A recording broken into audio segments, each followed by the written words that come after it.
पढ़ेंगे। शुरुआत करेंगे न्यूज 222 की। आगे आपको दिखाते हैं सिर्फ 22 मिनट में देश दुनिया की 222 बड़ी खबरें।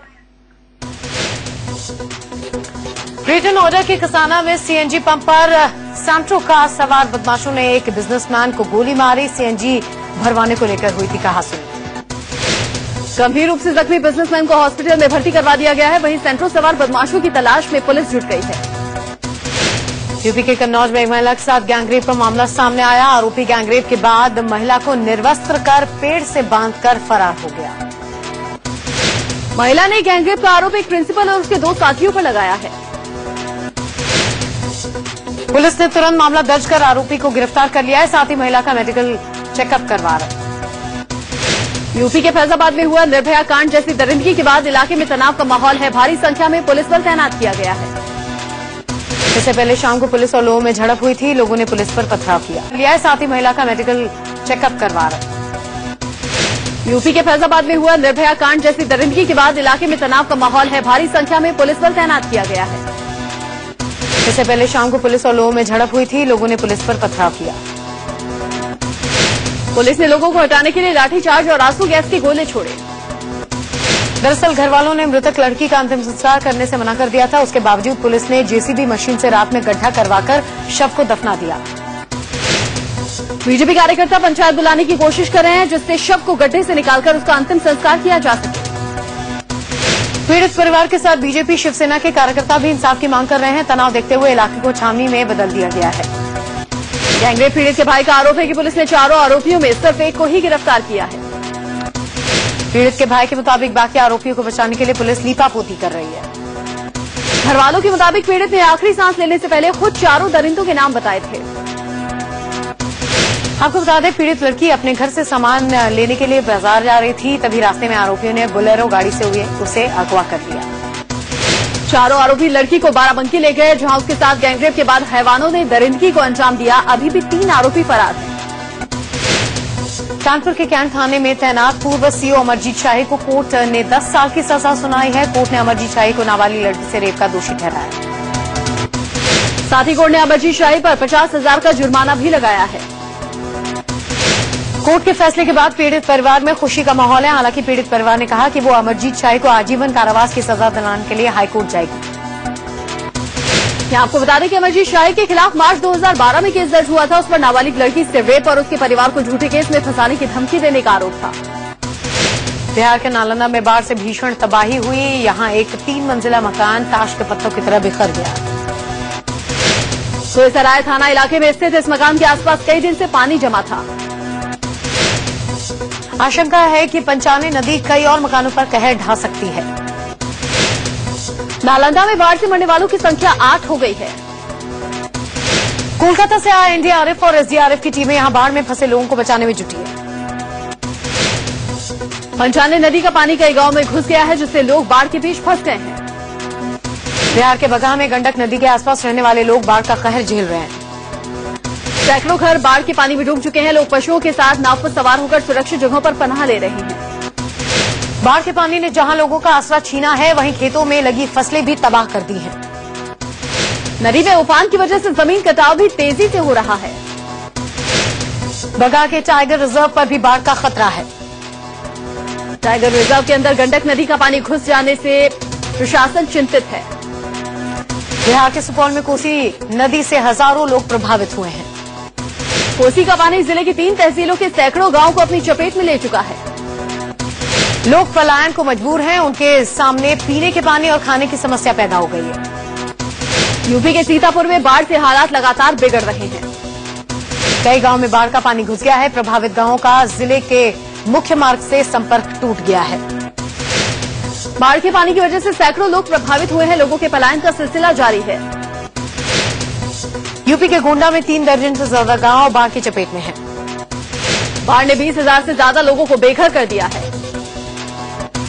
नेपाल में भारी बारिश के बाद अलग अलग जगहों पर हुए लैंडस्लाइड और बाढ़ के चलते 98 लोगों की मौत हो गई जबकि 129 लोग लापता हो गए। 12,000 से ज्यादा घर पूरी तरह से बाढ़ में डूब गए हैं जिससे लोग सुरक्षित जगहों पर पलायन कर रहे हैं। मुंबई से सटे ठाणे में पानी की पाइपलाइन फटने से अफरा तफरी मच गई। पाइपलाइन अचानक फटने से इसके किनारे बसी करीब 15 झुग्गियां बह गई। लाखों लीटर पानी बहकर लोगों के घरों में घुस गया। हादसे में 2 लोग घायल हो गए। रास्तों पर कई फीट पानी भर जाने से लोगों को आने जाने में काफी परेशानी हुई। इस पाइपलाइन के जरिए मुंबई को पानी की सप्लाई की जाती है। मुंबई से सटे भिवंडी में बीती रात तानसा पाइपलाइन फट गई। पाइपलाइन फटने से लाखों लीटर पानी बर्बाद हो गया। विदेश सचिव स्तर की वार्ता को रद्द किए जाने को पाकिस्तान ने बड़ा झटका बताया है। पाकिस्तान का कहना है कि भारत का यह फैसला दुर्भाग्यपूर्ण है। इससे भारत के साथ दोस्ताना रिश्ते विकसित करने के हमारे प्रयास को धक्का लगा है। सोमवार को भारत ने 25 अगस्त को पाकिस्तान के साथ होने वाली विदेश सचिव स्तर की वार्ता रद्द करने का ऐलान किया था। भारत ने यह कदम पाकिस्तानी हाई कमिश्नर अब्दुल बासिक के हुर्रियत नेताओं से बातचीत करने पर नाराजगी जताते हुए उठाया। अलगाववादियों से बातचीत करने पर भारतीय विदेश सचिव सुजाता सिंह ने पाक उच्चायुक्त को बुलाकर कड़ा संदेश दिया। सुजाता सिंह ने कहा कि पाकिस्तान तय कर ले कि उसे अलगाववादियों से बात करनी है या भारत से। साथ ही विदेश सचिव ने कहा कि भारत के अंदरूनी मामलों में पाकिस्तान की लगातार दखल देने की कोशिश को बर्दाश्त नहीं किया जाएगा। तो वहीं पाकिस्तान ने भारत के इस कदम को आपसी संबंध सुधारने के लिए दिशा में बड़ा झटका बताया। पाक का कहना है कि हमेशा से भारत पाकिस्तान वार्ता से पहले कश्मीरी नेताओं से बातचीत होती रही है। साथ ही पाकिस्तान ने कहा कि दोनों देशों में शांति स्थापना के लिए ही पीएम नवाज शरीफ ने भारतीय प्रधानमंत्री मोदी का न्योता स्वीकार किया था। 26 मई को प्रधानमंत्री मोदी के शपथ ग्रहण समारोह में हिस्सा लेने के पाक पीएम भारत आए थे। मोदी शरीफ मुलाकात के दौरान विदेश सचिव स्तरीय बातचीत शुरू करने का फैसला लिया गया था। रक्षा मंत्री अरुण जेटली ने फैसले को सही ठहराते हुए कहा कि सीमा पर लगातार गोलीबारी बताती है कि पाक रिश्ते सुधारने को लेकर ईमानदार नहीं है। बीजेपी ने मोदी सरकार के फैसले का स्वागत करते हुए कहा है कि अंदरूनी मामलों में दखल बर्दाश्त नहीं है। सीपीआई नेता डी राजा ने कहा कि पाकिस्तान की ओर से लगातार भारत को ऐसा किया जाने के लिए उकसाया जा रहा था। तो वहीं कांग्रेस सांसद कैप्टन अमरिंदर सिंह ने मोदी सरकार पर निशाना साधते हुए कहा कि बातचीत शुरू करने का फैसला लेने से पहले सरकार ने ठीक से होमवर्क नहीं किया था। कांग्रेस नेता आनंद शर्मा ने भी मोदी सरकार पर निशाना साधते हुए पूछा कि बिना किसी स्पष्ट नीति के पाकिस्तान के साथ बातचीत क्यों शुरू की गई। तो वहीं अलगाववादी हुर्रियत नेता यासीन मलिक ने भी इसे दुर्भाग्यपूर्ण बताते हुए कहा कि सरकार आरएसएस के एजेंडे पर काम कर रही है। जम्मू कश्मीर के अलगाववादी नेता शबीर शाह ने कहा कि विदेश सचिव वार्ता को रद्द किए जाने को दुर्भाग्यपूर्ण कहा। साथ ही मोदी सरकार पर सवाल उठाए। इससे पहले आतंकी हमलों ने भी बातचीत में रुकावटें पैदा की हैं। 26 नवंबर 2008 को मुंबई हमले की वजह से नई दिल्ली में भारत पाक विदेश मंत्रियों के बीच वार्ता स्थगित कर दी गई थी। 13 फरवरी 2010 को जर्मनी बेकरी विस्फोट की वजह से विदेश सचिव स्तर वार्ता से रद्द कर दी गई थी। 13 जुलाई 2011 को मुंबई धमाके की वजह से इस्लामाबाद में होने वाली भारत पाक के विदेश मंत्रियों की बैठक स्थगित करनी पड़ी थी। पाकिस्तान की तरफ से एक बार फिर से सीज फायर का उल्लंघन किया गया। बीती रात सीमा पार से जम्मू कश्मीर के अरनिया सेक्टर में फायरिंग की गई। जम्मू के अरनिया और आरसपुरा में पाकिस्तानी रेंजर्स ने बीएसएफ की 20 चौकियों पर फायरिंग की। भारतीय सेना ने भी मुंहतोड़ जवाब दिया। पिछले 10 दिन में सीमा पार से 13 बार सीज फायर का उल्लंघन किया गया है। चीन ने फिर पीठ में खंजर घोंपने का काम किया है। चीन सैनिकों ने एक बार फिर भारतीय सीमा में घुसपैठ की। चीनी सैनिक लद्दाख के पास भारतीय इलाके के करीब 25 किलोमीटर अंदर तक घुस आए हैं। चीन की पीपल्स लिबरेशन आर्मी जवान के हाथों में बैनर देखा गया है जिस पर लिखा था कि ये चीनी इलाका है और यहां से लौट जाओ। बताया जा रहा है कि पिछले साल भी इसी जगह पर चीनी सैनिकों ने तंबू लगाए थे और 3 सप्ताह तक तनाव की स्थिति रही थी। हालांकि भारतीय सेना ने इसे घुसपैठ की घटना मानने से इंकार कर दिया है। सेना के मुताबिक कुछ इलाकों में एलएसी की स्पष्ट पहचान नहीं होने की वजह से ऐसा होता है। प्रधानमंत्री बनने के बाद नरेंद्र मोदी आज पहली बार हरियाणा जा रहे हैं। बताया जा रहा है कि इसके साथ ही पीएम मिशन हरियाणा का भी आगाज करेंगे। प्रधानमंत्री हरियाणा के कैथल से सिवानी तक बनने वाले 4 लेन सड़क की आधारशिला रखेंगे। साथ ही इस दौरान केंद्रीय मंत्री नितिन गडकरी, राव इंद्रजीत सिंह, कृष्णपाल गुर्जर और बीजेपी के बड़े नेता भी मौजूद रहेंगे। कैथल से राजस्थान के सिवानी तक बनने वाले 168 किलोमीटर लंबी 4 लेन सड़क पर लगभग 1400 करोड़ रुपए खर्च किए गए हैं। कैथल से सिवानी तक बनने वाले इस 4 लेन सड़क में 23 अंडरपास और 21 किलोमीटर लंबी सर्विस रोड बनाई जाएगी। बताया जा रहा है कि ये सड़क 2.5 साल में सड़क बनकर तैयार हो जाएगी। इसके लिए 7 शहरों में बाईपास और 4 शहरों में रेलवे ओवरब्रिज बनाए जाएंगे। प्रधानमंत्री दोपहर 3 बजे कैथल पहुंचेंगे, जहां वो एक 4 लेन की आधारशिला रखने के बाद जनसभा को संबोधित करेंगे। कैथल में 32 साल बाद कोई प्रधानमंत्री जा रहा है। इससे पहले 1982 में तत्कालीन प्रधानमंत्री इंदिरा गांधी कैथल गई थी। उधर भारतीय किसान यूनियन ने प्रधानमंत्री मोदी के कैथल दौरे का विरोध करने का ऐलान किया है। भारतीय किसान यूनियन स्वामीनाथन आयोग की रिपोर्ट को लागू किए जाने की मांग कर रहा है। बीजेपी के राष्ट्रीय अध्यक्ष बनने के बाद अमित शाह आज पहली बार उत्तर प्रदेश की राजधानी लखनऊ जा रहे हैं। अमित शाह लखनऊ के अमौसी एयरपोर्ट से सीधे बीजेपी दफ्तर जाएंगे, जहां वो करीब 3 घंटे तक बीजेपी के नेताओं के साथ मंथन करेंगे। इसके बाद अमित शाह मिराला नगर जाएंगे, जहां वो बीजेपी कार्यकर्ता सम्मेलन में हिस्सा लेंगे और उन्हें सफलता की गुर सिखाएंगे। लखनऊ के बाद अमित शाह 20 अगस्त को प्रधानमंत्री मोदी के संसदीय क्षेत्र वाराणसी पहुंचेंगे। बीजेपी अध्यक्ष कल वाराणसी में प्रधानमंत्री मोदी के जनसंपर्क कार्यालय का उद्घाटन करेंगे। लखनऊ के एयरपोर्ट पर अमित शाह के स्वागत की जबरदस्त तैयारी है। यूपी बीजेपी के अध्यक्ष लक्ष्मीकांत वाजपेयी ने कहा है कि ऐसा स्वागत न पहले हुआ है न आगे होगा। रिश्वत लेने के आरोप में सीबीआई ने सेंसर बोर्ड के सीईओ राकेश कुमार को गिरफ्तार कर लिया है। आज उन्हें कोर्ट में पेश किया जाएगा। राकेश पर एक क्षेत्रीय फिल्म को स्वीकृति देने के लिए 70,000 रूपये की रिश्वत मांगने का आरोप है। सूत्रों के मुताबिक गुरुवार को रिश्वत लेने के आरोप में 2 बिचौलिए पकड़े गए थे, जिसके बाद से ही राकेश कुमार पर नजर रखी जा रही थी। खबर है कि छत्तीसगढ़ की इस क्षेत्रीय भाषा की फिल्म के निर्माता जल्दी प्रमाण पत्र चाहते थे, क्योंकि फिल्म 15 अगस्त को रिलीज होनी थी। दुकानदार को धमकाने और हंगामा करने के आरोप में पूर्व मंत्री और कांग्रेस नेता नंदगोपाल गुप्ता के खिलाफ इलाहाबाद में एफआईआर दर्ज की गई है। दुकानदार को धमकाते हुए नंदगोपाल गुप्ता की तस्वीरें सीसीटीवी कैमरे में कैद हो गई। दरअसल पूर्व मंत्री नंदगोपाल गुप्ता ने परमजीत सिंह का नाम के दुकानदार से 7.5 लाख रुपए उधार लिए थे। पैसे मांगने पर पूर्व मंत्री ने उनकी दुकान में हंगामा किया। पुलिस ने केस दर्ज कर इस पूरे मामले की जांच शुरू कर दी है। गाजियाबाद के साहिबाबाद में बीएसपी विधायक अमरपाल शर्मा पर कौशाम्बी अस्पताल के डॉक्टर से मारपीट का आरोप लगा है। अमरपाल शर्मा हादसे में घायल लोगों को लेकर अस्पताल पहुंचे थे। इलाज में देर होने पर विधायक और उनके समर्थकों ने डॉक्टरों से मारपीट की। इतना ही नहीं, विधायक और उनके समर्थकों ने अस्पताल के स्टाफ को भी बंधक बना लिया।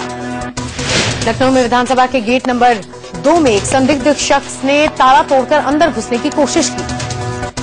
मौके पर मौजूद पुलिस ने उसे हिरासत में ले लिया। आरिफ नाम का ये शख्स मानसिक रूप से बीमार बताया जा रहा है। बीजेपी नेता वरुण गांधी पापा बन गए हैं। उनकी पत्नी यामिनी ने कल दिल्ली में एक बेटी को जन्म दिया। वरुण की बच्ची का नाम अनुसुईया रखा गया है। वो गांधी नेहरू परिवार की 5वीं जनरेशन का हिस्सा होंगी। इराक में फंसे 39 पंजाबी युवकों के परिवार वालों ने दिल्ली में विदेश मंत्री सुषमा स्वराज से मुलाकात की। मुलाकात के बाद सुषमा स्वराज ने कहा कि सभी भारतीय सुरक्षित हैं। उन्हें सुरक्षित वहां से निकालने के लिए सरकार काम कर रही है। इराक के शहर मोसुल में 14 जून को आतंकी संगठन ने 40 भारतीय युवकों को बंधक बना लिया था। इसमें करीब 36 युवक पंजाब के हैं। एक युवक आतंकियों के चंगुल से भागने में कामयाब रहा। बिहार विधानसभा उपचुनाव को लेकर सीएम जीतन राम मांझी मधुबनी पहुंचे। इस मौके पर उन्होंने जनसभा को संबोधित करते हुए कहा कि लालू नीतीश के कामों की तारीफ की और पीएम नरेंद्र मोदी पर जमकर निशाना साधा। वहीं कभी आरजेडी के साथ गठबंधन में शामिल रहे एलजेपी सुप्रीमो रामविलास पासवान भी मधुबनी पहुंचे। चुनावी जनसभा को संबोधित करते हुए उन्होंने कहा कि नीतीश लालू बिहार में एक बार फिर से जंगल राज लाना चाहते हैं। शारदा चिटफंड घोटाले की जांच कर रहे ईडी ने पश्चिम बंगाल के कपड़ा मंत्री श्यामपद मुखर्जी और फिल्म एक्ट्रेस अपर्णा सेन से पूछताछ की। अपर्णा सेन ने सॉल्ट लेक दफ्तर में अपना बयान दर्ज करवाया। वो शारदा ग्रुप की ओर से निकाली जाने वाली पत्रिका की संपादक थी। हजारों करोड़ के इस चिटफंड घोटाले का भंडाफोड़ पिछले साल अप्रैल में हुआ था। दिल्ली के निगमबोध घाट पर एक महिला की लाश मिली है। महिला के शरीर पर चोट के निशान है। पुलिस मामले की जांच कर रही है। आगरा में एक ब्यूटी पार्लर के अंदर एक युवक को बांधकर जला दिया गया। युवक की हॉस्पिटल में मौत हो गई। युवक की हत्या से नाराज लोगों ने बाजार बंद कर नारेबाजी की। हालांकि पुलिस ने आरोपियों को जल्द पकड़ने का आश्वासन दिया। यूपी के इटावा में एक पुलिसकर्मी की संदिग्ध मौत का मामला सामने आया है। पुलिस लाइन के सरकारी क्वार्टर में उनका शव मिला। पुलिस को शक है कि किसी ने उनको जहरीला पदार्थ खिलाकर मार दिया। वाराणसी में पुलिस की टॉर्चर से परेशान एक युवक ने खुदकुशी कर ली। दीपक ने घर में फांसी लगाकर जान दी। बताया जा रहा है कि 2 दिन पहले दीपक का अपनी पत्नी से विवाद हो गया था, जिसके बाद मामला पुलिस में गया था। पुलिस पर आरोप है कि इसके बाद उसने दीपक को परेशान किया। यूपी के संभल में हॉरर किलिंग का मामला सामने है। एक शख्स ने अपनी बेटी की गोली मारकर हत्या कर दी। मृतक लड़की का पड़ोस के ही एक लड़के से अफेयर चल रहा था। पुलिस ने आरोपी पिता को गिरफ्तार कर लिया है। गाजियाबाद के लोनी इलाके में नाबालिग से रेप के बाद नाराज लोगों ने हंगामा किया। लोगों ने आगजनी की। आसपास से फर्नीचर लाकर उसे आग के हवाले कर दिया। पुलिस की गाड़ियों को भी लोगों ने निशाना बनाया। गुस्साए लोगों ने पुलिस वालों पर पथराव किया। पुलिस ने लोगों को काबू में करने के लिए लाठियां चलाई। यूपी के फिरोजाबाद में एक दारोगा के बेटे पर पड़ोस में रहने वाली नाबालिग लड़की से रेप का आरोप है। पुलिस लड़के को हिरासत में लेकर पूछताछ कर रही है, वहीं आरोपी खुद को बेकसूर बता रहा है। कानपुर में एक साइकिल चोर को लोगों ने पेड़ से बांधकर पीटा। लोगों ने सीसीटीवी में देखकर चोर को पहचाना। पुलिस ने किसी तरह लोगों के चंगुल से इस शख्स को छुड़ाया। पुलिस ने हिरासत में लिया। मध्य प्रदेश के इंदौर में एक दूध कारोबारी पर चाकू से हमले की लाइव तस्वीर सामने आई है। वारदात को उस वक्त अंजाम दिया गया जब दूध व्यवसायी दुकान खोल रहा था। दूध व्यापारी पर हमले की ये वारदात दुकान में लगे सीसीटीवी में कैद हो गई। सीसीटीवी फुटेज में दिख रहे आरोपी की पहचान हो गई है। पुलिस उसकी तलाश कर रही है। बिहार के मोतिहारी में ट्रेन और ऑटो की टक्कर में 19 लोगों की मौत हो गई। हादसा मानव रहित रेलवे फाटक पर हुआ। हादसे में मारे गए सभी लोग एक ही परिवार के थे। टक्कर इतनी जोरदार थी कि ऑटो के परखचे उड़ गए। रेलवे ने हादसे में मरने वालों को 50,000, गंभीर रूप से घायलों को 10,000, जबकि मामूली रूप से घायल को 5,000 रूपये देने का ऐलान किया है। गोरखपुर में बदमाशों ने एक ज्वेलर की दुकान से लाखों गहने और 50,000 रूपये लूट लिए। पुलिस ने मामला दर्ज कर आरोपी बदमाशों की तलाश शुरू कर दी है। के बाद एक बार फिर से आपका स्वागत है। आगे बढ़ेंगे बात अब जन्माष्टमी की। देश भर में कल जन्माष्टमी की धूम रही। इस दौरान दिल्ली से मथुरा तक कृष्ण जन्मोत्सव के अलग अलग रंग देखने को मिले। भगवान कृष्ण की जन्मभूमि मथुरा में कृष्ण जन्मोत्सव धूमधाम से मनाया गया।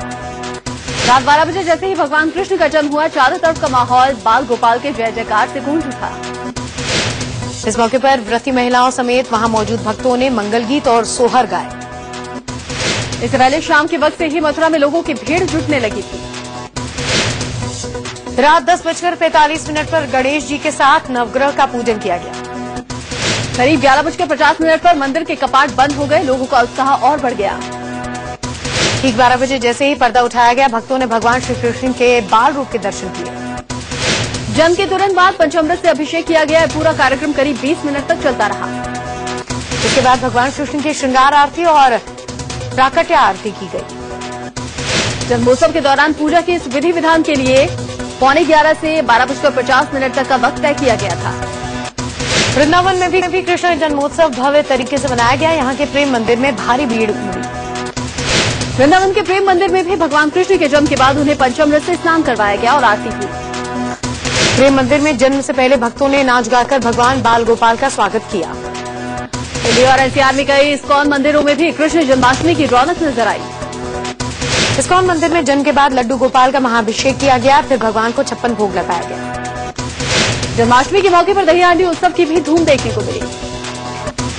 मुंबई में सबसे पहले दादर के माधववाड़ी की दही हांडी की मटकी फोड़ी गई, जहां गोविंदाओं का जोश देखने लायक था। मुंबई के वर्ली इलाके में आयोजित दही हांडी में 25 लाख रुपए का इनाम था। वर्ली के दही हांडी उत्सव में फिल्म सिंघम रिटर्न्स की टीम नजर आई। वर्ली में रोहित शेट्टी, अजय देवगन और सिंघम रिटर्न्स के बाकी कलाकार गोविंदाओं की हौसला अफजाई करने पहुंचे। मुंबई में दही हांडी उत्सव में फिल्म एक्ट्रेस रानी मुखर्जी भी नजर आई। रानी मुखर्जी ने यहाँ गोविंदाओं का उत्साह ही नहीं बढ़ाया, बल्कि खुद दही हांडी फोड़ी। मुंबई के घाटकोपर इलाके में फिल्मी सितारे अनु कपूर और ईशा कोप्पिकर भी दही हांडी उत्सव में पहुंचे। अनु कपूर और ईशा कोप्पिकर ने नाच गाकर लोगों का खूब मनोरंजन किया। वर्ली की दही हांडी में फिल्म अभिनेता जितेंद्र भी पहुंचे। मुंबई के विले पार्ले में पूर्व सांसद और कांग्रेस नेता प्रिया दत्त दही हांडी उत्सव में पहुंची। मुंबई से सटे थाने में लड़कियां भी गोविंदा बनी। थाने की जितेंद्र अवार्ड की दही हांडी में जय जवान मित्र मंडल ने 15 लाख रुपए के इनाम की मटकी फोड़ी। थाने में जितेंद्र अवार्ड की दही हांडी में विदेशी गोविंदाओं ने भी टोली देखी। करीब 150 विदेशी गोविंदाओं की टोली स्पेन से आई थी। स्पेन के गोविंदाओं की इस टोली ने पिरामिड बनाने के बाद डांस भी किया। मुंबई और ठाणे में इस बार दही हांडी फोड़ने वाले गोविंदाओं की करीब 800 टोलियां सड़कों पर उतरी। महाराष्ट्र में दही हांडी उत्सव में शामिल होने वाली सभी गोविंदाओं का 1.5 लाख रुपए का बीमा किया गया था। दही हांडी उत्सव के दौरान सुरक्षा के भी पूरे बंदोबस्त दिखे। भीड़ को देखते हुए पुलिसकर्मियों के अलावा होमगार्ड और स्टेट रिजर्व पुलिस फोर्स की 4 बटालियन तैनात थी। कोर्ट के आदेश के मुताबिक इस बार गोविंदाओं की सुरक्षा पर भी फोकस किया गया था। मुंबई के अलग अलग हिस्सों में दही हांडी फोड़ने के दौरान गिरने से 28 गोविंदा जख्मी हो गए। ठाणे में दही हांडी की मस्ती के दौरान हादसा हो गया, जिसमें गोविंदा की दिल का दौरा पड़ने से मौत हो गई। हादसे में कई लोग जख्मी हो गए, जिनका अस्पताल में इलाज चल रहा है। दिल्ली में दही हांडी के कार्यक्रम में एकता की अनोखी मिसाल देखने को मिली। वेस्ट दिल्ली में हुए इस कार्यक्रम का आयोजन सिख समुदाय के लोगों ने किया। दिल्ली में जन्माष्टमी के मौके पर बनाई गई झांकियों में पीएम नरेंद्र मोदी की छाप नजर आई। एक झांकी में पीएम मोदी के शपथ ग्रहण समारोह को बड़ी खूबसूरती से दर्शाया गया। सलमान खान की फिल्म किक की तर्ज पर रियल लाइफ में एक शख्स के स्टंट का सनसनीखेज वीडियो सामने आया है। YouTube पर अपलोड किए गए इस वीडियो की प्रामाणिकता पर जानकार सवाल उठा रहा है। वो इस वीडियो को एडिटिंग ट्रिक बता रहे हैं। ओवल टेस्ट में टीम इंडिया की हार के बाद सारे क्रिकेट एक्सपर्ट कप्तान धोनी और कोच फ्लेचर की आलोचना कर रहे हैं। भारत के पूर्व कप्तान वेंगसरकर ने कहा कि कोच फ्लेचर समेत पूरे कोचिंग स्टाफ को तुरंत बर्खास्त करना देना चाहिए। उन्होंने कप्तान महेंद्र सिंह धोनी की नेतृत्व क्षमता की भी आलोचना की। सुनील गावस्कर ने भी कप्तान धोनी की आलोचना की और कहा कि टीम इंडिया ने इंग्लैंड के खिलाफ टेस्ट सीरीज में अपने लचर प्रदर्शन से देश को शर्मसार किया है। पूर्व गेंदबाज ग्लेन मैकेग्रे ने कहा कि भारत को इंग्लैंड के हाथों मिली हार के बाद साल के अंत में होने वाले ऑस्ट्रेलिया सीरीज में कठिनाई आई। ओवल टेस्ट में हार के बाद टीम इंडिया को एक और झटका लगा है। स्लो ओवर रेट की वजह से धोनी पर 60% और बाकी टीम पर लगा है 30% का जुर्माना। जीत के साथ हुई महिला जयवर्धने की विदाई। पाकिस्तान को हराकर श्रीलंका ने किया सीरीज पर कब्जा। श्रीलंका ने पाकिस्तान को 105 रन से हराया। मैच की आखिरी पारी में जयवर्धने ने शानदार अर्धशतक जड़ा। टेनिस स्टार राफेल नडाल दाएं हाथ की कलाई में चोट के कारण इस महीने के अंत में यूएस ओपन नहीं खेल पाएंगे।